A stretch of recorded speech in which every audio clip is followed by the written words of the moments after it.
Hey all, and welcome to Tech Fact Friday, coming to you the day after Thanksgiving.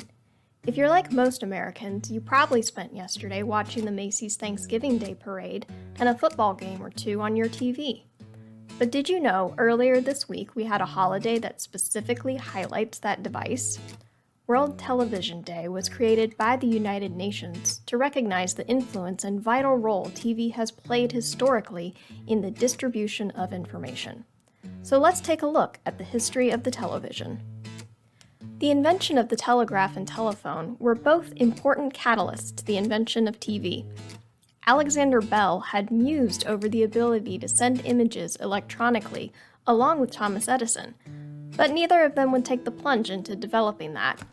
The man who would first transmit images electronically was John Baird in 1925.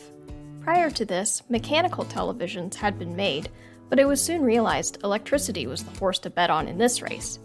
Several inventors around the world at the same time were working on creating electric televisions, but the U.S. Patent Office gives credit for the first electric television system to Philo Farnsworth in 1928, who called his invention the image dissector.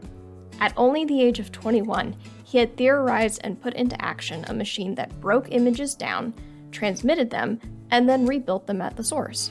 Kind of like the packet switching concept we talked about a few weeks ago. Until the mid-1940s, television was essentially treated as a show pony, played before scientists and at the World Fair, or owned by the wealthy. To be fair, these early TVs weren't a huge step up from radio. Since the screens were so small, magnifying glass were sometimes used to view the images. At the start of 1960, television had officially replaced radio for the majority of Americans. In fact, TV played a pretty major role culturally in the 60s, broadcasting such revolutionary events like the Beatles, the moon landing, and the first broadcast of a presidential debate between Nixon and Kennedy.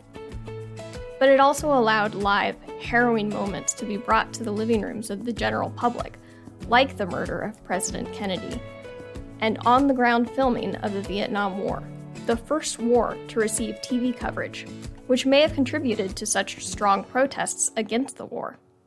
And now, here we are, decades later, with the TV viewing experience having changed to color, HD TV, smart TVs, 3D TV, and potentially virtual reality as the next standard. Looking back on the history of television, it's amazing to see how far this technology has come, and that we now have portable pocket-sized TVs that we mainly use to watch cat videos. That's all we have time for today. We hope you enjoyed your Thanksgiving holiday and learning a little about the history of television. If you did, share, like, and follow for more content like this. Also, let us know in the comments below how many TVs you have in your house. Until next time, it's time for an upgrade, a technical upgrade.